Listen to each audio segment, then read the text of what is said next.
Hi friends, welcome back to Arsikere ಅವರ YouTube channel. ಇವತ್ತು bike taxi ಏಕಾಏಕಿ ಬ್ಯಾನ್ ಆಗಲು ಕಾರಣ ಯಾರು? ರಾಜ್ಯ ಸರ್ಕಾರನ, ಇಲ್ಲ ರಾಪಿಡೋ ಕಂಪ್ನಿಯವನ, ಇಲ್ಲ ರೈಡರ್ಗಳ ಅನ್ನೋದೇ ಎಲ್ಲರಿಗೂ ಒಂದು ಪ್ರಶ್ನೆ ಕಾಡ್ತಾ ಇದೆ. ಬನ್ನಿ ಇದ್ರ ಬಗ್ಗೆ ಮಾಹಿತಿನ ಕೂಡ ತಿಳಿಸ್ಕೊಡ್ತೀನಿ. ಹಾಗೆ ಬೈಕ್ ಟ್ಯಾಕ್ಸಿ ಮತ್ತೆ ಆರಂಭ ಯಾವಾಗ ಆಗ್ಬೋದು ಅನ್ನೋದು ಒಂದು ಕುತೂಹಲ ಎಲ್ಲರಿಗೂ ಕಾಡ್ತಾ ಇದೆ. ಅದ್ರ ಬಗ್ಗೆನೂ ಕೂಡ ಮಾತಾಡೋಣ. ಫಸ್ಟ್ ಟೈಮ್ ಯಾರಾದ್ರೂ ನೋಡ್ತಾ ಇದ್ರೆ ನಮ್ಮ ಚಾನಲ್ ಸಬ್ಸ್ಕ್ರೈಬ್ ಮಾಡ್ಕೊಂಡೆ, ದಯವಿಟ್ಟು ಸಬ್ಸ್ಕ್ರೈಬ್ ಮಾಡ್ಕೊಂಡು ವಿಡಿಯೋನ ವಾಚ್ ಮಾಡಿ. ನಿಮಗೋಸ್ಕರ ಬೈಕ್ ಟ್ಯಾಕ್ಸಿ ಎವ್ರಿಡೇ ಅಪ್ಡೇಟ್ ತಿಳಿಸ್ಕೊಡ್ತಾ ಇರ್ತೀವಿ, ಏನಾಗಿದೆ ಏನು ಎತ್ತ ಅಂತ ಎಲ್ಲ ಕಡೆ. ಹಾಗೆ ಲೈಕ್ ಮಾಡಿ, ಪ್ರತಿಯೊಬ್ಬರು ಲೈಕ್ ಮಾಡಿ. ನೀವು ಎಷ್ಟು ಲೈಕ್ ಮಾಡ್ತೀರೋ ಅಷ್ಟು ರೈಡರ್ಗಳಿಗೆ ಶೋ ಆಗುತ್ತೆ ವಿಡಿಯೋ, ಅವರು ಕೂಡ ನೋಡಿ ಒಂದು ಮಾಹಿತಿನ ತಿಳ್ಕೊತಾರೆ. ಆದಷ್ಟು ನಿಮ್ಮ ಫ್ರೆಂಡ್ಸ್ಗೆಲ್ಲ ಶೇರ್ ಮಾಡಿ. ಬನ್ನಿ ಸ್ನೇಹಿತರೆ, ವಿಡಿಯೋನ ಸ್ಟಾರ್ಟ್ ಮಾಡೋಣ.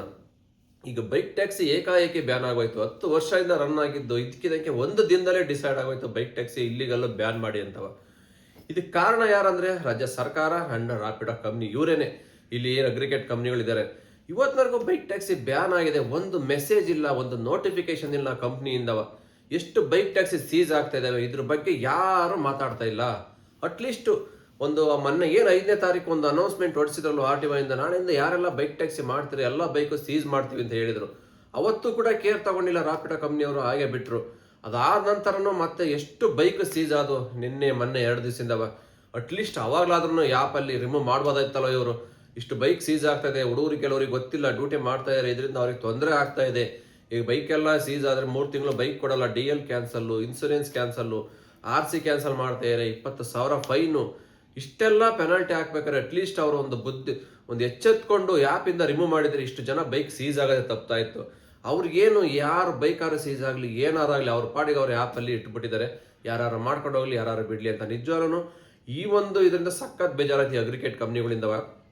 ಒಂದು ನೋಟಿಫಿಕೇಶನ್ ಕೊಟ್ಟಿಲ್ಲ, ಬೇರೆ ಎಲ್ಲ ನೋಟಿಫಿಕೇಶನ್ ಡೈಲಿ ಆಗ್ತಾ ಇರ್ತಾನೆ. ಡೈಲಿ ಇನ್ಸೆಂಟಿವ್ ಆ ಥರ ಬರುತ್ತೆ. ಫುಡ್ ಡೆಲಿವರಿ, ನಿಮಗೆ ಊಟ ಕೊಡ್ತೇವೆ, ಈ ಥರ ಏರಿಯಾಗಳಲ್ಲಿ ಹೋಗಿ ಡ್ಯೂಟಿ ಮಾಡಿ ಅಲ್ಲಿ ಊಟ ಇದೆ, ವೀಕ್ಲಿ ಇನ್ಸೆಂಟಿವ್, ನಮ್ಮ ವಾಟ್ಸಾಪ್ ಗ್ರೂಪ್ಗೆ ಜಾಯ್ನ್ ಆಗಿ ನಿಮ್ಗೆಲ್ಲ ನೋಟಿಫಿಕೇಶನ್ ಅಲ್ಲಿ ಬರುತ್ತೆ ಅಂತವ. ಅದು ಕೂಡ ಸ್ಕ್ಯಾನರ್ ಎಲ್ಲ ಕಳಿಸ್ಕೊಟ್ಟಿದ್ದಾರೆ ಒಂದು ತಿಂಗಳಿಂದ, ಅದು ನೋಟಿಫಿಕೇಶನ್. ಇಷ್ಟೆಲ್ಲ ಇನ್ಫಾರ್ಮೇಶನ್ ಕೊಟ್ಟ ಮೇಲೆ ಒಂದು ಅದಕ್ಕೊಂದು ನೋಟಿಸ್ ಕಳಿಸ್ಬೋದಾಯ್ತಲ್ಲ, ಇಲ್ಲ ಒಂದು ಮೆಸೇಜ್ ಕಳಾಕ್ಬೋದಾಯ್ತಲ್ವಾ. ಈ ಥರ ಬೈಕ್ ಟ್ಯಾಕ್ಸಿ ಇವಾಗ ಮಾಡಬೇಡಿ, ಪ್ರಾಬ್ಲಮ್ ಇದೆ, ಹಿಡಿತಾರೆ RTOದವರು ಅಂತ ಒಂದು ನೋಟಿಫಿಕೇಶನ್ ಬಂದಿಲ್ಲ ಯಾರಿಗೂ. ಹೆಂಗೆ ಗೊತ್ತಾಗುತ್ತೆ ರೈಡರ್ಗೆ ಏಕಾಏಕಿ ಬೈಕ್ ಟ್ಯಾಕ್ಸಿ ಸೀಸ್ ಮಾಡ್ಬೇಕಾರೆ? ಎಲ್ಲರೂ ನ್ಯೂಸ್ ನೋಡೋಕ್ಕಾಗಲ್ಲ, ಎಲ್ಲರೂ ವಿಡಿಯೋಗಳು ನೋಡೋಕ್ಕಾಗಲ್ಲ. ಅಟ್ಲೀಸ್ಟ್ ಆ್ಯಪಲ್ಲಿ ಡ್ಯೂಟಿ ಮಾಡ್ತಾ ಇರೋದ್ರು ನೋಟಿಫಿಕೇಶನ್ ಬಂದರೆ ಎಲ್ಲರೂ ಅಲರ್ಟ್ ಆಗಾರಲ್ವಾ. ಇದು ಮೇನ್ ಕಾರಣ. ಇವತ್ತು ಬೈಕ್ ಟ್ಯಾಕ್ಸಿ ಇಷ್ಟು ಸೀಸ್ ಆಗಿರೋಕ್ಕೆ, ಇಷ್ಟು ಪ್ರಾಬ್ಲಮ್ ಆಗೋಕ್ಕೆ ಈ ಒಂದು ಅಗ್ರಿಗೇಟ್ ಕಂಪ್ನಿಯವರೇನೆ. ಇವ್ರು ಏನಾದ್ರು ಇಮಿಡಿಯೇಟಾಗಿ ಒಂದು ರೈಡರ್ಗಳಿಗೆ ಎಲ್ಲ ಒಂದು ನೋಟಿಫಿಕೇಶನ್ ಇಲ್ಲ, ಒಂದು ನಾರ್ಮಲ್ ಮೆಸೇಜ್ ಕಳಿಸ್ಬಿಟ್ಟಿದ್ರೆ ಇವತ್ತು ಈ ಪ್ರಾಬ್ಲಮ್ಮೇ ಬರ್ತಿರ್ಲಿಲ್ಲ. ಎಷ್ಟೋ ಜನ ಅಲರ್ಟ್ ಆಗಿ ಬೈಕ್ ಟ್ಯಾಕ್ಸಿ ಮಾಡೋರು ಸ್ಟಾಪ್ ಆಗ್ತಾ ಇದ್ರು. ಒಂದು 100-200 ಬೈಕ್ ಸೀಸ್ ಆಗೋ, ಮಿಕ್ದರೆಲ್ಲ ಸೇಫ್ ಆಗ್ತಾಯಿದ್ರು. ಇವತ್ತು 1000 ಬೈಕ್ ಸೀಸ್ ಆಗಿದೆ, ಲಕ್ಷಾಂತರ ಜನಕ್ಕೆ ಕೆಲಸ ಹೋಯ್ತು. ಎಲ್ಲ ಮೇನ್ ಕಾರಣ ಇವರೇ. ಇನ್ನು ಸೆಕೆಂಡ್ ಒನ್ ಬಂದರೆ ನಮ್ಮ ರಾಜ್ಯ ಸರ್ಕಾರ ಅಂತ ಹೇಳ್ಬೋದು. ನಿಜವಾಗ್ಲೂ ರಾಜ್ಯ ಸರ್ಕಾರ ತುಂಬ ಕೇರ್ಲೆಸ್ ಮಾಡ್ಬಿಡ್ತು ಬೈಕ್ ಟ್ಯಾಕ್ಸಿ ಮೇಲೆ. ಬೇಕಾಗಿಲ್ಲ, ನಮಗೆ ಬೇಕಾಗಿಲ್ಲ ಅಂದ್ಕೊಂಡು ಏನಕ್ಕೆ ಈ ಥರ ಇಷ್ಟು ನೆಗ್ಲಿಜೆನ್ಸಿ ಮಾಡಿದ್ರು ಅಂತ ಗೊತ್ತಾಗ್ತಾ ಇಲ್ಲ. 100 ಅಲ್ಲ, 200 ಅಲ್ಲ, 1000 ಅಲ್ಲ, 6-7 ಲಕ್ಷ ಜನ ಕೆಲಸ ಮಾಡ್ತಾ ಇರಿ ಒಂದು ಬೈಕ್ ಟ್ಯಾಕ್ಸಿಲಿ ಕರ್ನಾಟಕದಾದ್ಯಂತ. ಇಷ್ಟು ಜನಕ್ಕೆ ಕೆಲಸ ಹೋದ್ರೆ ನಮ್ಮ ಕೈಲಿ ಕೆಲಸ ಕೊಡೋಕ್ಕಾಗತ್ತಂತ ಒಂದು ಸಣ್ಣ ಯೋಚನೆಯನ್ನು ಕೂಡ ಮಾಡ್ದೇನೆ ಏಕಾಏಕಿ ಬೈಕ್ ಟ್ಯಾಕ್ಸಿನ ಬ್ಯಾನ್ ಮಾಡಿ ಎಲ್ಲ ಬೈಕ್ನ ಹಿಡಿತಾ ಇದ್ದಾರೆ. ಇಲ್ಲಿ ಕೆಲಸ ಮಾಡೋದೆಲ್ಲ ಯಾರು? ಮಿಡಲ್ ಕ್ಲಾಸ್ ಫ್ಯಾಮಿಲಿ, ಸಾಧಾರಣ ಜನಗಳು. ಯಾರೋ ಒಂದು ಸ್ವಲ್ಪ ಜನ ಸಾಫ್ಟ್ವೇರ್ ಕಂಪ್ನಿಯವರು ಪಾರ್ಟ್ ಟೈಮ್ ಹೋಗ್ತಾ ಬರ್ತಾವ್ರು, ಒಂದು ಸ್ವಲ್ಪ ಡ್ಯೂಟಿ ಯಾರೋ ಬೆರಳಿಗೆ ಅಷ್ಟು ಜನ ಮಾಡ್ಬೋದು ಬರ್ತು. 100ಕ್ಕೆ 90% ಈ ಬೈಕ್ ಟ್ಯಾಕ್ಸಿಲಿ ಡ್ಯೂಟಿ ಮಾಡೋರೇನೆ low class and middle class family. ಕಷ್ಟ ಅಂತಾನೆ ಎಲ್ಲ ಬಂದು ಬೆಂಗಳೂರಿಗೆ ಡ್ಯೂಟಿ ಮಾಡೋರು. ಇವತ್ತು ಇಂಥವ್ರು ಹೊಟ್ಟೆ ಮೇಲೆ ರಾಜ್ಯ ಸರ್ಕಾರ ಹೊಡೆದಿದೆ ಅಂದರೆ ಇದು ಕ್ಷಮಿಸಲಾರದ ತಪ್ಪು. ನಿಜವಾಗ್ಲೂ ಯೋಚನೆ ಮಾಡಬೇಕಾಗಿತ್ತು. ಬೈಕ್ ಟ್ಯಾಕ್ಸಿ ಬ್ಯಾನ್ ಮಾಡೋಕ್ಕೆ ಮುಂಚೆ ಏನೆಲ್ಲ ಪ್ರಾಬ್ಲಮ್ ಆಗುತ್ತೆ, ಇದು ನಂಬ್ಕೊಂಡು ಎಷ್ಟು ಜನ ಇದ್ದಾರೆ, ಅವ್ರ ಫ್ಯಾಮಿಲಿ ಎಷ್ಟಿದ್ದಾರೆ, ಇದ್ರ ಬಗ್ಗೆ ಯಾವುದೇ ಥರ ಒಂದು ಸಣ್ಣ ಥಿಂಕ್ ಕೂಡ ಮಾಡಿದ್ರೆ ಏಕಾಏಕಿ ಬೈಕ್ ಟ್ಯಾಕ್ಸಿ ಬ್ಯಾನ್ ಮಾಡಿದೆ. ಅಟ್ಲೀಸ್ಟ್ ಬ್ಯಾನ್ ಮಾಡೋಕ್ಕೆ ಮುಂಚೆ ಏನಾದರೂ ಯಾವ್ದಾದ್ರು ಒಂದು ಪಾಲಿಸಿನಾರು ತಂದು ಬ್ಯಾನ್ ಮಾಡಿದರೆ ಏನೋ ಪಾಲಿಸಿನ ಫಾಲೋ ಮಾಡ್ಕೊಂಡು ಡ್ಯೂಟಿ ಮಾಡೋರು. ಪಾಲಿಸಿನೂ ರಚನೆ ಮಾಡಲಿಲ್ಲ, ಬೈಕ್ ಟ್ಯಾಕ್ಸಿ ಮಾಡೋಕ್ಕೂ ಬಿಡಲಿಲ್ಲ. ಒಂದೇ ಸಲ ಏಕಾಏಕಿ ಥರ ಬ್ಯಾನ್ ಮಾಡಿದ್ರೆ ಸಿಕ್ಕಾಬಟ್ಟೆ ತೊಂದರೆ ಆಗೋಯ್ತು. ಎಷ್ಟು ಜನಕ್ಕೆ ಇವತ್ತು ಕೆಲಸ ಹೋಗಿದೆ, ಎಷ್ಟು ಜನ ಪರದಾಡ್ತಾ ಇದ್ದಾರೆ. ಇವ್ರ ಶಾಪ ತಟ್ಟದಾಗಿರುತ್ತಾ? ಖಂಡಿತ ಇವ್ರಿಗೆಲ್ಲ ತಟ್ಟುತ್ತೆ. ಇವತ್ತು ಬರೀ ಒಂದು ಆಟೋ ಕ್ಯಾಬ್ನೇ ಒಂದು ಲೆಕ್ಕಕ್ಕೆ ತಗೊಂಡು ಬೈಕ್ ಟ್ಯಾಕ್ಸಿ ಬೇಡ ಅಂತ ಮಾಡಿದ್ದಾರೆ. ಇವತ್ತು ಆಟೋಗಳು ಎಷ್ಟು ಸಂಖ್ಯೆ ಜಾಸ್ತಿ ಆಗಿದೆ, ಇದ್ರ ಬಗ್ಗೆ ನೀವು ಯೋಚನೆ ಮಾಡಬೇಕಾಗಿತ್ತಲ್ವಾ. ಇದಕ್ಕೆಲ್ಲ ಯಾಕೆ ಇವರು ಒಂದು ಪರ್ಮಿಷನ್ ಕೊಟ್ಟರು? ಬೆಂಗಳೂರಲ್ಲಿ ಆಟೋ ಓಡಕ್ಕೆ ಎಷ್ಟಿರೋದು? 1.5 ಲಕ್ಷ ಪರ್ಮಿಷನ್ ಇರೋದು. 4ರಿಂದ 5 ಲಕ್ಷ ಆಟೋ ರನ್ ಆಗ್ತದೆ. ಇಷ್ಟು ಜನಕ್ಕೆ ಬಾಡಿಗೆ ಹೆಂಗೆ ಬರುತ್ತೆ ಹೇಳಿ? ಬೈಕ್ ಟ್ಯಾಕ್ಸಿಯಿಂದ ಏನು ಪ್ರಾಬ್ಲಮ್ ಆಗಿಲ್ವಲ್ಲ ಇವ್ರಿಗೆ? ಇವ್ರು ಮಾಡ್ಕೊಂಡಿರೋ ಪ್ರಾಬ್ಲಮ್ಮನ್ನು ಜಾಸ್ತಿ ಆಗಿದೆ. ಇದ್ರ ಬಗ್ಗೆ ಮಾತ್ರ ಯಾವುದೊಂದು ರಾಜ್ಯ ಸರ್ಕಾರ ಆಗಲಿ ಯಾರು ಕೂಡ ಕೇಳಲಿಲ್ಲ. ಏಕಾಏಕಿ ಬೈಕ್ ಟ್ಯಾಕ್ಸಿ ನಿಮ್ದು ವೈಟ್ ಬೋರ್ಡಲ್ಲಿ ಇಲ್ಲಿಗಲ್ಲೋ ನಿಮ್ಮಿಂದವ ಅವ್ರಿಗೆಲ್ಲ ತೊಂದರೆ ಆಗ್ತಾ ಇದೆ, ನೀವು ಮಾಡಬೇಡಿ, ಅವ್ರ ಹೊಟ್ಟೆ ಮೇಲೆ ಹೊಡಿತಿದ್ದೀರ ಅಂತ ಬೈಕ್ ಟ್ಯಾಕ್ಸಿ ಅವ್ರನ್ನ ಬ್ಯಾನ್ ಮಾಡಿಬಿಟ್ರು. ಯಾಕೆ ಬೈಕ್ ಈಗ ಬ್ಯಾನ್ ಮಾಡಿ ನಮ್ಮ ಹೊಟ್ಟೆ ಮೇಲೆ ಇವ್ರು ಹೊಡಿದಿಲ್ವ ಈಗ ರಾಜ್ಯ ಸರ್ಕಾರದವರು, RTOದವರು? ಇದನ್ನ ಕೇಳೋರು ಯಾರು ಇಲ್ಲ. ಕಂಪ್ನಿಯವರು ಅಂತ ಬಿಡಿ, ಇವತ್ತಿನವರೆಗೂ ಒಂದು ಫೋನ್ ಕಾಲ್ ಇಲ್ಲ, ಒಂದು ನೋಟಿಫಿಕೇಶನ್ ಮೆಸೇಜ್ ಇಲ್ಲ. ಯಾರು ಏನಾರು ಹಾಳಾಗೋಗ್ಲಿ ಅವ್ರ ಪಾಡಿಗೆ ಅವ್ರು ಇದ್ದಾರೆ. ನಿಜವಾಗ್ಲೂ ಸದ್ಯಕ್ಕಂತೂ ಬೈಕ್ ಟ್ಯಾಕ್ಸಿ ಮಾಡೋಕ್ಕೂ ಹೋಗಬೇಡಿ, ಮಾಡೋಕ್ಕೂ ಆಗಲ್ಲ. ಯಾಕಂದ್ರೆ ಗೊತ್ತಿರ್ಬೇಕು, ಇವಾಗ ಸಿಕ್ಕಾಪಟ್ಟೆ ಹಿಡಿತಿರೋದು ಪೊಲೀಸ್ ಅವರು ಎಲ್ಲೋ ಇಲ್ಲೊಬ್ರು ಇದ್ರೆ, ಒಬ್ರು ಪೊಲೀಸ್ ಇದ್ರೆ ಅದ್ರ ಹಿಂದೆ 10 ಜನ ಆಟೋ ಡ್ರೈವರ್ಸ್ ಇದ್ದಾರೆ. ಇವತ್ತು ಬೈಕ್ ಟ್ಯಾಕ್ಸಿ ಫುಲ್ ಹಿಡಿತಿರೋದೇ ಆಟೋ ಡ್ರೈವರ್ಸ್ಗಳೇ. ಅವರೇ ಬುಕ್ ಮಾಡ್ತಾರೆ, ಅವರೇ ಹಿಡಿತಾರೆ. ಎಲ್ರಿಗೂ ಗೊತ್ತು ಯಾವ ತರ ಆರ್ಡರ್ಸ್ ಬರ್ತಾ ಇದೆ, ಎಷ್ಟು ಟಿಪ್ಸ್ ಬರ್ತಾ ಇದಾವೆ ಅಂತ. ಅದನ್ನು ಕೂಡ ನೆಕ್ಸ್ಟ್ ವಿಡಿಯೋದಲ್ಲಿ ತೋರಿಸ್ತೀನಿ. ಯಾವ ತರ ಆರ್ಡರ್ ಬುಕ್ ಆನ್ ಮಾಡಿದ್ರೆ ಎಷ್ಟೆಷ್ಟು ಆರ್ಡರ್ ಬರುತ್ತೆ ಬೈಕ್ ಟ್ಯಾಕ್ಸ್ಗೆ. 50 ರೂಪಾಯಿ ಆರ್ಡ್ರಿಗೆ 100 ರೂಪಾಯಿ ಟಿಪ್ಸ್, ಈ ತರ ಎಲ್ಲ ಹಾಕಿ ಬೈಕ್ ಟ್ಯಾಕ್ಸಿ ರೈಡರ್ಗಳಿಗೆ ಆಸೆ ಹುಟ್ಟಿಸಿ ಎಲ್ಲ ಹಿಡ್ಕೊಂಡೋಗಿ ಬೈಕ್ ಸೀಸ್ ಮಾಡ್ತಾ ಇದ್ದಾರೆ. ಇದು ನಿಜವಾಗ್ಲೂ ಕ್ಷಮಿಸಲಾದ ತಪ್ಪು ಇದು ಮಾಡ್ತಿರೋದು. ಅವರು ಕರೆಕ್ಟಾಗಿ ಡ್ಯೂಟಿ ಮಾಡಲ್ಲ, ಮಾಡೋರ್ಗು ಬಿಡಲ್ಲ, ಆ ಥರ ಆಗೋಗಿದೆ. ನಿಜವಾಗ್ಲೂ ಇವತ್ತು ಎಷ್ಟು ಜನ ಆಟೋದಲ್ಲಿ ಯಾರೋ ಸ್ವಲ್ಪ ಜನ ಮೀಟರ್ ಹಾಕೊಂಡು ಓಡಿಸ್ಬೋದು, ಕರದ ಕಡೆ ಹೋಗ್ಬೋದು. ಇನ್ನು ಎಷ್ಟೋ ಜನ ಇದ್ದಾರೆ ನಿಜವಾಗ್ಲೂ ಕರದ ಕಡೆನೂ ಹೋಗಲ್ಲ, ಒಳ್ಳೆ ಸರ್ವಿಸು ಕೊಡಲ್ಲ ಪಬ್ಲಿಕ್ಸ್ಗೆ, ಮೀಟರ್ ಹಾಕಲ್ಲ, ದುಪ್ಪಟ್ಟು ಹಣ ಕೇಳ್ತಾರೆ. ಇದೇ ಕಂಪ್ಲೇಂಟ್ಸ್ ಇದೆ, ನಾವ್ ಹೇಳಲ್ಲ. ಪ್ರತಿಯೊಬ್ಬರನ್ನು ಎಲ್ಲಾರು ಹೋಗಿ ಕೇಳಿ, ಪಬ್ಲಿಕ್ಸ್ನವ್ರು ಯಾರನ್ನಾರು ಕೇಳಿ ಇದೇ ಕಂಪ್ಲೇಂಟ್ ಹೇಳ್ತಾರೆ ಆಟೋ ಡ್ರೈವರ್ಗಳ ಮೇಲೆ. ಇವತ್ತು ಅವ್ರು ಮಾಡೋದು ಮಾತ್ರ ಸರಿ, ಬೈಕ್ ಟ್ಯಾಕ್ಸಿ ಮಾಡೋದು ಮಾತ್ರ ತಪ್ಪು ಅಂತ ಎಲ್ಲ ಬೆಳ್ ತೋರಿಸಿ ಮಾತಾಡ್ತಾ ಇದ್ದಾರೆ. ಇದಕ್ಕೆಲ್ಲ ಯಾರು ಉತ್ತರ ಕೊಡಬೇಕೋ ಅವ್ರು ಕೊಡಬೇಕಾಗಿತ್ತು, ಕೊಟ್ಟಿಲ್ಲ. ಮುಂದಿನ ದಿನಗಳಲ್ಲಿ ಏನಾಗುತ್ತೆ ಅಂತಲೂ ಗೊತ್ತಿಲ್ಲ. ಒಟ್ಟಲ್ಲಿ ಬೈಕ್ ಟ್ಯಾಕ್ಸಿ ಆದಷ್ಟು ಬೇಗ ಪುನರಾರಂಭ ಆಗಲೇಬೇಕು, ಇಲ್ಲಾಂದ್ರೆ ತುಂಬಾ ಕಷ್ಟ ಆಗುತ್ತೆ ಜನಕ್ಕೆ. ಎಷ್ಟು ಜನ ಯೂತ್ಸ್ ಕೆಲಸ ಮಾಡ್ತಾ ಇರೋ ಗೊತ್ತಾ, ಅವ್ರ ಮೇಲೆ ಆಧಾರವಾಗಿ ನಿಂತಿದೆ ಅವ್ರ ಫ್ಯಾಮಿಲಿ ಅಲ್ಲವಾ. ಬೈಕ್ ಟ್ಯಾಕ್ಸಿಯಿಂದ ಏನೇನೋ ಕಮಿಟ್ಮೆಂಟ್ ಇಟ್ಕೊಂಡಿದ್ರು, ಇಷ್ಟು ಸಂಪಾದನೆ ಮಾಡ್ತೀವಿ ಅಂತ ಏಕಾಏಕಿ ಬ್ಯಾನ್ ಆದ್ರೆ ಎಲ್ಲಿಂದ ಸಂಪಾದನೆ ಮಾಡಬೇಕು? ಬೇರೆ ಎಲ್ಲ ಡೆಲಿವರಿ ಮಾಡಿ ಅಂತ ಹೇಳಿ ಸ್ವಿಗ್ಗಿ ಮಾಡಿ ಝೊಮ್ಯಾಟೊ ಮಾಡಿ ಅಂತ ದೊಡ್ಡದಾಗಿ ಹೇಳ್ತೀರಾ. ಸ್ವಿಗ್ಗಿ ಝೊಮ್ಯಾಟೊದಲ್ಲಿ ಅಮೌಂಟ್ ಎಷ್ಟು ಕೊಡ್ತಾರೆ ಅಂತ ನಿಮಗೆ ಗೊತ್ತಾ? ಫಸ್ಟ್ ಆಫ್ ಆಲ್ 5 ರೂಪಾಯಿ 6 ರೂಪಾಯಿ ಕಿಲೋಮೀಟರ್ ಕೊಡ್ತಾನೆ. ಏನು ವರ್ಕೌಟ್ ಆಗುತ್ತೆ? ಇವತ್ತು 111 ರೂಪಾಯಿ ಪೆಟ್ರೋಲ್ ಇದೆ ರೇಟು. ಎಲ್ಲದ್ರ ಬಗ್ಗೆ ಥಿಂಕ್ ಮಾಡಬೇಕು. ಮಾತೆತ್ತಿರೆ ನಿಮಗೇನು ಬೇರೆ ಆ್ಯಪ್ ಇದೆ ಮಾಡ್ಕೊಳ್ರಪ್ಪ, ನಮಗೆ ಒಂದೇ ಆಪ್ಷನ್ ಇರೋದು ಅಂತಾರೆ. ಹೌದು, ನಮಗೆ ಬೇಜಾನ್ ಆಪ್ಷನ್ ಇದೆ, ಇಲ್ಲ ಅಂತ ಹೇಳ್ತಿಲ್ಲ. ಬಟ್ ಅಮೌಂಟ್ ಕೊಡ್ಬೇಕಲ್ವಾ? ಅಲ್ಲೂ ಆರ್ಡ್ರ್ ಬರಲ್ಲ, ಎಲ್ಲೋದ್ರೂ ಫುಡ್ ಡೆಲಿವರಿ ಮತ್ತೆ ರೆಸ್ಟೋರೆಂಟ್ಗೆ ವಾಪಸ್ ಬರಬೇಕು, ರಿಟರ್ನ್ ಅಮೌಂಟ್ ಕೊಡಲ್ಲ. ಸ್ವಿಗ್ಗಿ ಝೊಮ್ಯಾಟೊದಲ್ಲಿ ಆಲ್ರೆಡಿ ಕೆಲಸ ಮಾಡೋಕ್ಕಾಗದಾನೆ, ಎಲ್ಲ ಕೆಲಸನೇ ಬಿಟ್ಟೋಗಿದ್ದಾರೆ. ಅಷ್ಟು ದುಡ್ಡು ತಿಂತಾ ಇದ್ದಾರೆ, ಕಂಪ್ನಿಯವ್ರು ತಿಂತಾ ಇದ್ದಾರೆ, ರೈಡರ್ಗಳಿಗೆ ಕೊಡ್ತಾ ಇಲ್ಲ. ಇಂಥದ್ರಲ್ಲಿ ಈಗ ಬೈಕ್ ಟ್ಯಾಕ್ಸಿ ಬೇರೆ ಆದರೆ ಎಲ್ಲ ಅಲ್ಲೋಗಿ ಫುಡ್ ಡೆಲಿವರಿ ಮಾಡೋಕ್ಕಾಗತ್ತಾ? ಎಲ್ಲ ಫ್ರೀ ಡೆಲಿವರಿ ಆ ಥರ ಆಗೋಗುತ್ತೆ. ಅಲ್ಲಿ ಮಾಡೋದು ಒಂದೇ, ಸುಮ್ಮನೆ ಮನೇಲಿರೋದು ಒಂದೇ, ಆ ಥರ ಕೆಲಸ ಅದು. ಪ್ರತಿಯೊಂದು ಅಪಾರ್ಟ್ಮೆಂಟ್ಗೂ ಹೋಗ್ಬೇಕು, ಬರಬೇಕು, ಎಂಟ್ರಿ ಮಾಡಬೇಕು, ಗೇಟಲ್ಲಿ ವೆಯ್ಟ್ ಮಾಡಬೇಕು, ರೆಸ್ಟೋರೆಂಟಲ್ಲಿ ಎಷ್ಟು ಟೈಮ್ ವೇಸ್ಟ್ ಆಗುತ್ತೆ. ಅದು ಮಾಡಿರೋರಿಗೆ ಮಾತ್ರ ಗೊತ್ತು ಕಷ್ಟ ಇರುತ್ತವ.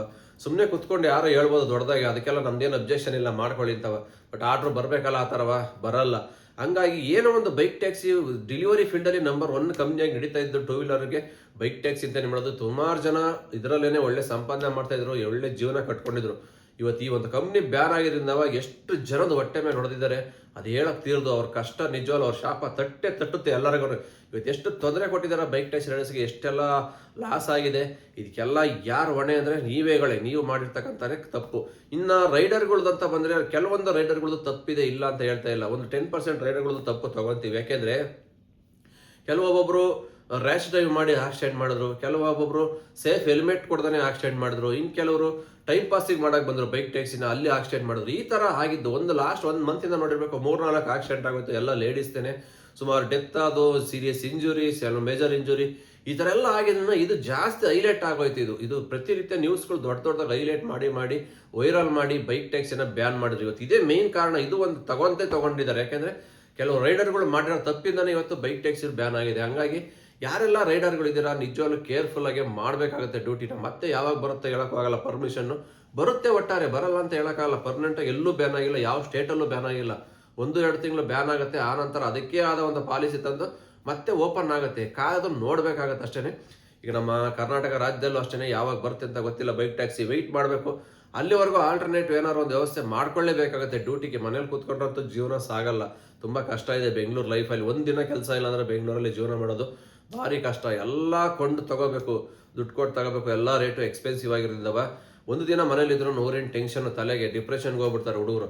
ಹಂಗಾಗಿ ಈ ಥರ ಇರೋದ್ರಿಂದ ಸದ್ಯಕ್ಕಂತೂ ಬೈಕ್ ಟ್ಯಾಕ್ಸಿ ಇದ್ರ ಬಗ್ಗೆ ಯಾರು ಯೋಚನೆ ಮಾಡ್ತಾ ಇಲ್ಲ. ಓಪನ್ ಆಗೋದ್ರ ಬಗ್ಗೆ ಬರೀ ಎಲ್ಲ ಹಿಡಿದು ಬೈಕ್ ಟ್ಯಾಕ್ಸಿನ ಬ್ಯಾನ್ ಮಾಡೋದ್ರ ಬಗ್ಗೆನೇ ಯೋಚನೆ ಮಾಡ್ತಾ ಇದ್ದಾರೆ. ಇದನ್ನು ಯೋಚನೆ ಮಾಡಬೇಕಾಗಿರೋದು ನಮ್ಮ ಹೈಕೋರ್ಟ್ ಅಂಡ್ ಸುಪ್ರೀಂ ಕೋರ್ಟ್. ಇವ್ರು ಮಾತ್ರ ಏನಾದ್ರು ಒಂದು ಒಳ್ಳೆ ಡಿಸಿಷನ್ ತಗೊಂಡು ಬೈಕ್ ಟ್ಯಾಕ್ಸಿಗೆ ಆದಷ್ಟು ಬೇಗ ನ್ಯಾಯ ಒದಗಿಸಿದ್ರೆ ಮಾತ್ರನೇ ಮತ್ತೆ ಓಪನ್ ಆಗುತ್ತೆ ನಮ್ಮ ಬೈಕ್ ಟ್ಯಾಕ್ಸಿ ಬೆಂಗಳೂರಲ್ಲಿ. ಅವಾಗ ಎಲ್ಲರೂ ಲೀಗಲ್ ಆಗಿ ಡ್ಯೂಟಿ ಮಾಡ್ಬೋದು. ಆಮೇಲೆ ಯಾರು ಏನು ಕೇಳೋಕ್ಕಾಗಲ್ಲ, ಕೆಮ್ಮಕ್ಕಾಗಲ್ಲ. ಹಾಗಾಗಿ ಈಗ ನಾವು ವೈಟ್ ಬೋರ್ಡಲ್ಲಂತೂ ಯಾವುದೇ ಕಾರಣಕ್ಕೂ ಬೈಕ್ ಟ್ಯಾಕ್ಸಿ ಮಾಡಕ್ಕೆ ಬಿಡಲ್ಲ. ಅದಂತೂ ಎಲ್ಲರಿಗೂ ಗೊತ್ತಾಗೋಯ್ತು. ಇನ್ನು 1 ತಿಂಗಳಲ್ಲ, 1 ವರ್ಷ ಆದ್ರೂ ಸರ್ ನೀವು ವೈಟ್ ಬೋರ್ಡಲ್ಲಂತೂ ಮಾಡೋಕ್ಕಾಗಲ್ಲ. ಮಾಡಂಗಿದ್ರೆ ಸುಪ್ರೀಂ ಕೋರ್ಟಿಂದ ಏನು ಆದೇಶ ಬರುತ್ತಲ್ಲ, ಅದು ಎಲ್ಲೋ ಬೋರ್ಡ್ ಬರುತ್ತೋ ಯಾವ್ದು ಬರುತ್ತೋ ಗೊತ್ತಿಲ್ಲ, ಅದ್ರ ಪ್ರಕಾರನೇ ಬೈಕ್ ಟ್ಯಾಕ್ಸಿ ಮಾಡಬೇಕಾಗುತ್ತೆ. ಬಟ್ ಆದಷ್ಟು ಬೇಗ ಬಂದರೆ ಎಲ್ಲ ರೈಡರ್ಗೂ ಒಳ್ಳೇದು. ಇಲ್ಲ ಅಂದರೆ ಸುಮಾರು ಕಷ್ಟ ಆಗ್ಬಿಡುತ್ತೆ. ಕಳೆದ ಒಂದು ವರ್ಷ, ಈ ವರ್ಷ ಇಲ್ಲ ಕಳೆದ ವರ್ಷದಲ್ಲಿ 2 ತಿಂಗಳ 3 ತಿಂಗಳ ಬ್ಯಾನ್ ಆಗಿತ್ತು. ಅದಕ್ಕೇನೆ ಎಷ್ಟು ಪ್ರಾಬ್ಲಮ್ ಆಗಿತ್ತು ಅಂತ ನಿಮಗೆ ಗೊತ್ತು. ಯಾವ ಆ್ಯಪಲ್ಲೂ ಆರ್ಡರ್ ಬರ್ತಾ ಇರಲಿಲ್ಲ, 50 ರೂಪಾಯಿ ಆರ್ಡರ್ ಕೂಡ ಬಿಡ್ತಾ ಇರಲಿಲ್ಲ, ಅಷ್ಟು ಬರಗೆಟ್ಟು ಹೋಗ್ಬಿಟ್ಟಿದ್ರು ಡೆಲಿವರಿ ಬಾಯ್ಸು. ಆ ಥರ ಒಂದು ಸಿಚುವೇಶನ್ಗೆ ಹೋಗಿತ್ತು ಕ್ರಿಟಿಕಲ್ ಆಗಿ. ಈಗೇನಾದರೂ ಇನ್ನು ಪರ್ಮನೆಂಟಾಗಿ ಬ್ಯಾನ್, ವರ್ಷಾನುಗಟ್ಟಲೆ ಬ್ಯಾನ್ ಅಂದರೆ ಎಲ್ಲಿ ಆರ್ಡ್ರ್ ಬರಲ್ಲ, ಬೆಂಗಳೂರೇ ಬಿಟ್ಟು ಹೋಗ್ತಕ್ಕಂಥ ಪರಿಸ್ಥಿತಿ ಕೂಡ ಸುಮಾರು ಜನಕ್ಕೆ ಬಂದ್ಬಿಡುತ್ತೆ. ಯಾಕೆಂದರೆ ಡೆಲಿವರಿ ಫೀಲ್ಡಲ್ಲಿ ಮಾಡಿರೋರು ಕಂಪ್ನಿಲಿ ಹೋಗಿ ಮಾಡೋಕ್ಕಾಗಲ್ಲ. ಎಲ್ರಿಗೂ ಗೊತ್ತಿರೋ ವಿಚಾರನೇ ಇದು.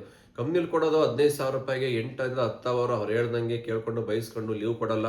ಸುಮಾರು ಸ್ಟ್ರಿಕ್ಟ್ ರೂಲ್ಸ್ಗಳು ಇರ್ತಾವೆ, ಎಲ್ಲ ಫಾಲೋ ಮಾಡ್ಕೊಂಡು ಕಂಪ್ನಿಲಿ ಯಾವುದೇ ಕಾರಣಕ್ಕೂ ವರ್ಕ್ ಮಾಡೋಕ್ಕಾಗಲ್ಲ. ಡೆಲಿವರಿ ಫೀಲ್ಡಿಗೆ ಏನಕ್ಕೆ ಬರ್ತಾರೆ ಅಂದರೆ ಒಂದು ಫ್ರೀಡಮ್ ಇರುತ್ತೆ, ಒಳ್ಳೆ ಸಂಪಾದನೆ ಮಾಡ್ಬೋದು, ಆರಾಮಾಗಿ ನಮಗೆ ಬೇಕಾದಾಗ ಮಾಡ್ಬೋದು, ಬೇಡ ಬಂದಾಗ ಬಿಡ್ಬೋದು ಅನ್ನೋ ಒಂದು ಇಂಟೆನ್ಷನ್ ಇಟ್ಕೊಂಡು ಡೆಲಿವರಿಗೆ ಸುಮಾರು ಜನ, ಲಕ್ಷಾಂತರ ಜನ ಡ್ಯೂಟಿ ಮಾಡ್ತಾ ಇದ್ದಾರೆ. ಮೇಯ್ನ್ ಇದಿದೆ ಡೆಲಿವರಿ ಫೀಲ್ಡಲ್ಲಿ ನಂಬರ್ 1 ಆಗಿದ್ದೇನೆ ಈ ಒಂದು ಬೈಕ್ ಟ್ಯಾಕ್ಸಿನೇ. ಈ ಬೈಕ್ ಟ್ಯಾಕ್ಸಿನೇ ಬ್ಯಾನ್ ಆಗಿರೋದ್ರಿಂದ ಇವತ್ತು ಹೆಂಗಾಗಿದೆ ಅಂದರೆ ಹಾರೋ ಅಕ್ಕಿಗ ರೆಕ್ಕೆ ಕೊಯ್ದಂಗೆ ಆಗೋಗ್ಬಿಡ್ತು. ಹಂಗಾಗಿ ಸುಮಾರು ಜನದ ಲೈಫೇ ಬರ್ಬಾತ್ ಆಗಿಬಿಟ್ಟಿದೆ ಇದರಿಂದ ಕೆಲವರಿಗೆ ಖುಷಿ ಅಂತೂ ಆಗಿದೆ, ಇಲ್ಲ ಅಂತ ಹೇಳ್ತಾಯಿಲ್ಲ, ಸುಮಾರು ಜನ ಖುಷಿ ಆಗಿದೆ. ಇನ್ನು ಮುಂದೆ ಅವ್ರು ಯಾವ ಥರ ಪಬ್ಲಿಕ್ಗೆ ಸರ್ವಿಸ್ ಕೊಡ್ತಾರೆ ಅನ್ನೋದು ಮೇಯ್ನ್ ಇಂಪಾರ್ಟೆಂಟು. ಬೈಕ್ ಟ್ಯಾಕ್ಸಿ ಅಂತ ಬ್ಯಾನ್ ಮಾಡಿಸ್ಬಿಟ್ಟು ನಮಗೆ ಆರ್ಡರ್ ಬರ್ತಾ ಇಲ್ಲ ಅಂತವ. ಇನ್ನು ಮುಂದೆ ಪಬ್ಲಿಕ್ಸ್ ಒಪಿನಿಯನ್ ಕೇಳಬೇಕಾಗತ್ತೆ. ನಿಮಗೆ ಬಾಡಿಗೆ ಸಿಗ್ತಾ ಇದೆ, ಆಟೋಗಳು ಸಿಗ್ತಾ ಇದಾವ, ಕ್ಯಾಬ್ ಸಿಗ್ತಾ ಇದಾವ, ಕರೆಕ್ಟ್ ರೇಟಿಗೆ ಬರ್ತಾ ಇದಾರ, ಕೇಳಿದ ಕಡೆ ಹೋಗ್ತಾ ಇದಾರ, ಇದನ್ನು ಕೂಡ ಒಂದು ತಗೋಬೇಕಾಗತ್ತೆ ಒಂದು ಗೌರ್ಮೆಂಟು. ಇಲ್ಲಾಂದರೆ ಸುಮಾರು ಜನ ಅವರು ಕೇಳಿದ್ದೇ ರೇಟ್ ಕೊಡಬೇಕಾಗತ್ತೆ, ಅರ್ಧ ಕಡೆ ಹೋಗಲ್ಲ, ಆನ್ ಟೈಮಿಗೆ ಆಫೀಸ್ಗಳಿಗೆ ಹೋಗೋಕ್ಕಾಗಲ್ಲ ಪಬ್ಲಿಕ್ಸು. ಸುಮಾರು ಪ್ರಾಬ್ಲಮ್ ಫೇಸ್ ಮಾಡೋಕ್ಕಾಗುತ್ತೆ. ಯಾಕಂದರೆ ಎಲ್ಲರ ಹತ್ರನೂ ವೆಹಿಕಲ್ ಇರಲ್ಲ, ಎಲ್ಲರ ಮನೆಗಳು ಮೆಟ್ರೋ ಹೋಗಲ್ಲ, ಬಸ್ ಹೋಗಲ್ಲ, ಕೆಲವರು ಟ್ರಾನ್ಸ್ಪೋರ್ಟ್ ವ್ಯವಸ್ಥೆ ಯೂಸ್ ಮಾಡಲೇಬೇಕು. ಪ್ರತಿನಿತ್ಯ ಬೆಂಗಳೂರಲ್ಲಿ 10ರಿಂದ 15 ಲಕ್ಷ ಬೈಕ್ ಟ್ಯಾಕ್ಸಿ ಬುಕ್ಕಿಂಗ್ ಆಗ್ತಾ ಇತ್ತು. ಇವತ್ತು 15 ಲಕ್ಷ ಬುಕ್ಕಿಂಗ್ ಹೋದರೆ 15 ಲಕ್ಷ ಎಕ್ಸ್ಟ್ರಾ ಬುಕ್ಕಿಂಗ್ ಎಲ್ಲಿ ಹೋಗುತ್ತೆ? ಬೇಡ, ಅದ್ರ 5 ಲಕ್ಷ ತೆಗೆದ್ಬಿಡಿ, ಒಂದು 5 ಲಕ್ಷ ಮೆಟ್ರೋಗೆ ಬಸ್ಸಿಗೆ ಹೋಗ್ತಾರೆ ಅಂದ್ಕೊಳ್ಳೋಣ. 10 ಲಕ್ಷ ಬುಕ್ಕಿಂಗ್ ಎಲ್ಲಿಗೆ ಹೋಗುತ್ತೆ ಎಕ್ಸ್ಟ್ರಾ? ಆಟೋಕ್ಕೆ, ಕ್ಯಾಬ್ಗೆ ಹೋಗೋದು. ಈ auto cab extra 10 lakh public service ಕೊಡೋಕ್ಕಾಗತ್ತಾ ಬುಕ್ಕಿಂಗ್ ತಗೊಂಡು? ಖಂಡಿತ ಆಗಲ್ಲ. ಇದ್ರ ಬಗ್ಗೆ ರಾಜ್ಯ ಸರ್ಕಾರ ಯೋಚನೆ ಮಾಡಲೇಬೇಕು, ಸಾರಿಗೆ ಸಚಿವರು ಎಲ್ಲರೂ ಕೂಡ. ಹಂಗಾಗಿ ಆದಷ್ಟು ಬೇಗ ಇದಕ್ಕೇನಾದ್ರು ಒಂದು ಪರಿಹಾರ ವ್ಯವಸ್ಥೆ ಹುಡುಕಿ ಬೈಕ್ ಟ್ಯಾಕ್ಸಿ ರೀಓಪನ್ ಆದರೆ ಮಾತ್ರನೇ ಎಲ್ಲರೂ ಡ್ಯೂಟಿ ಮಾಡೋಕ್ಕಾಗತ್ತೆ. ಇಲ್ಲ ಅಂದರೆ ಇದೇ ಥರ ಆದರೆ ತುಂಬ ಕಷ್ಟ ಹುಡುಗರಿಗೆ. ಈಗ ಆಲ್ರೆಡಿ ಸಾಲ ಸೋಲು ಅವು ಇವು ಕಮಿಟ್ಮೆಂಟಲ್ಲಿ ಒದ್ದಾಡ್ತಾ ಇರ್ತಾರೆ. ಅದರಲ್ಲೂ 10ನೇ ತಾರೀಕು ಮೂಮೆಂಟೇನೆ ಬೈಕ್ ಟ್ಯಾಕ್ಸಿ ಬ್ಯಾನ್ ಆಗಿರೋದ್ರಿಂದವ ಸೊ ಬಾಡಿಗೆ ಕಟ್ಟೋಕ್ಕೂ ದುಡ್ಡಿರಲ್ಲ, ಎಷ್ಟೋ ಜನದ ಹತ್ರ ರೇಷನ್ ತರಕ್ಕೆ ದುಡ್ಡಿರಲ್ಲ, ಸ್ಕೂಲ್ ಫೀಸ್ ಕಟ್ಟಬೇಕು ಮಕ್ಕಳದು, ಸುಮಾರು ಕಮಿಟ್ಮೆಂಟ್ ಇರ್ತವೆ. ಇದನ್ನೆಲ್ಲ ಯೋಚನೆ ಮಾಡ್ದೇ ಏಕಾಏಕಿ ಬೈಕ್ ಟ್ಯಾಕ್ಸಿನ ಬ್ಯಾನ್ ಮಾಡಿದ್ದಾರೆ. ಇಲ್ಲಿಗಲ್ ಅಂತ. ಇಲ್ಲಿಗಲ್ ಅಂದರೆ ಯಾವುದೋ ಎಷ್ಟೆಷ್ಟೋ ನಡೀತವೆ. ಡ್ರಗ್ಸ್ ಮಾಫಿಯಾ ಇದ್ದಾವೆ, ಕೆಲವರು ಕುಡಿದು ಗಾಂಜಾ ನಶೆಯಲ್ಲಿ ರೇಪ್ಗಳು ಮಾಡೋದು, ಕೊಲೆ ಮಾಡೋದು ಸುಮಾರು ನಡೀತವೆ. ಇವೆಲ್ಲ ಇಲ್ಲಿಗಲ್ ಆಕ್ಟಿವಿಟೀಸ್. ಇವೆಲ್ಲ ಸಂಪೂರ್ಣವಾಗಿ ತೊಲಗಿಸ್ಬೇಕಾಯ್ತು ನಮ್ಮ ಭಾರತ ದೇಶದಿಂದ. ಇವೇ ಬೇಜಾನ್ ನಡೀತದೆ. ಇವನ್ನೆಲ್ಲ ಬಿಟ್ಬಿಟ್ಟು ಇವತ್ತು ಬೈಕ್ ಟ್ಯಾಕ್ಸಿನ ಇಲ್ಲಿಗಲ್ ಅಂತನ ಏಕಾಏಕಿ ಬ್ಯಾನ್ ಮಾಡಿಬಿಟ್ರು. ಇದರಲ್ಲಿ ಯಾರೇನು ಕಳ್ತನ ಮಾಡ್ತಿರಲ್ಲ, ಕೊಲೆ ಮಾಡ್ತಿರಲ್ಲ, ಏನು ಬರೋದು ಆನ್ಲೈನಲ್ಲಿ ಬಾಡಿಗೆ ಅಷ್ಟೇ ತಗೊಂಡವರು. ಯಾವತ್ತು ಕಸ್ಟಮರ್ ಹತ್ರ ಬಾರ್ಗೇನ್ ಮಾಡ್ತಿರಲ್ಲ, ಕಿರಿಕ್ ಮಾಡ್ತಿರಲ್ಲ. ಯಾರೋ ಲಕ್ಷಕ್ಕೆ ಒಬ್ರಿಬ್ರು ಮಿಸ್ಬಿಹೇವ್ ಆಗ್ಬೋದು, ಯಾವುದೋ ಲಕ್ಷಕ್ಕೆ 1-2 ಆಕ್ಸಿಡೆಂಟ್ ಆಗೋದು, ಅದು ಎಲ್ಲ ವೆಹಿಕಲಲ್ಲಿ ಆಗುತ್ತೆ. ಅದು ಸರ್ವೇ ಸಾಮಾನ್ಯ. ಅದನ್ನೇ ಒಂದು ಮೇಜರ್ ಇಂಟೆನ್ಷನ್ ಆಗಿ ತಗೊಂಡು ಇವತ್ತು ಬೈಕ್ ಟ್ಯಾಕ್ಸಿ ಬ್ಯಾನ್ ಮಾಡಿದ್ರಿಂದ ಇದನ್ನು ಒಪ್ಕೊಳಕ್ಕಂತೂ ನಮ್ಮ ಕಡೆಯಿಂದ ಸಾಧ್ಯನೇ ಇಲ್ಲ. ಇನ್ಕ್ಲೂಡ್ ಪಬ್ಲಿಕ್ಕು ಕೂಡ ಇದನ್ನು ಒಪ್ಕೊಳಕ್ಕೆ ಸಾಧ್ಯ ಇಲ್ಲ. ಅವರು ಕೂಡ ಕಂಪ್ಲೇಂಟ್ಸ್ ಮಾಡ್ತಾರೆ ಇದ್ದಾರೆ. ನಮಗೆ ಆಫೀಸ್ಗೆ ಆನ್ ಟೈಮ್ ಹೋಗೋಕ್ಕಾಗ್ತಿಲ್ಲ ಅಂತ ನಿನ್ನೆಯಿಂದ ನಾವು ಸುಮಾರು ವಿಡಿಯೋ ನೋಡ್ತಾ ಇದ್ದೀವಿ. ಎಷ್ಟು ಬುಕ್ ಮಾಡಿದ್ರು ರೈಡರ್ಗಳು ಸಿಗ್ತಾ ಇಲ್ಲ, ಸುಮಾರು ಕಷ್ಟ ಆಗ್ತಾ ಇದೆ. ಮನೆಗೆ ಹೋಗ್ಬೇಕು, ಆಫೀಸ್ಗೆ ಹೋಗ್ಬೇಕಾದ್ರು ಸುಮಾರು 1 ಅವರ್ 2 ಅವರ್ ಡಿಲೇ ಆಗ್ತಾ ಇದೆ. ಆಟೋಗಳು ಬುಕ್ ಮಾಡಿದ್ರೆ ಈ ಟ್ರಾಫಿಕಲ್ಲಿ ಓಡಾಡೋಕ್ಕಾಗಲ್ಲ, ಕ್ಯಾಬಲ್ಲಿ ದುಪ್ಪಟ್ಟು ಹಣ ಕೇಳ್ತಾರೆ ಅವರು. ನಾವು ಹೆಂಗೆ ಓಡಾಡಬೇಕು? ಈ ಥರ ಎಲ್ಲ ಕಂಪ್ಲೇಂಟ್ಸ್ ಬರ್ತಾ ಇದೆ. ಇನ್ನೂ ಜಾಸ್ತಿ ಆಗುತ್ತೆ ಇದು ದಿನೇ ಹೋಗ್ತಾ ಕಂಪ್ಲೇಂಟ್ಸು. ಆಮೇಲೆ ಅರ್ಥ ಆಗಬೇಕು ರಾಜ್ಯ ಸರ್ಕಾರಕ್ಕೆ, ಇದು ಬೈಕ್ ಟ್ಯಾಕ್ಸಿ ಬ್ಯಾನ್ ಮಾಡೋದ್ರಿಂದ ಎಷ್ಟೆಲ್ಲ ತೊಂದರೆ ಆಗ್ತಾ ಇದೆ ಜನಕ್ಕೆ ಅಂತ. ಅಲ್ಲಿ ಗಂಟ ನಂತರೂ ಏನು ಮಾಡೋದು ಅಂತ ಗೊತ್ತಾಗ್ತಾ ಇಲ್ಲ. ಓಕೆ, ಇಷ್ಟು ಹೇಳ್ತಾ ವಿಡಿಯೋ ಇಲ್ಲಿಗೆ ಮುಗಿಸ್ತಾ ಇದ್ದೀನಿ. ಮತ್ತೆ ಸಿಗ್ತೀನಿ ಮುಂದಿನ ವಿಡಿಯೋದಲ್ಲಿ. ಅಲ್ಲಿವರೆಗೂ take care, bye bye, have a nice day. ಜೈ ಹಿಂದ್, ಜೈ ಕರ್ನಾಟಕ ಮಾತೆ.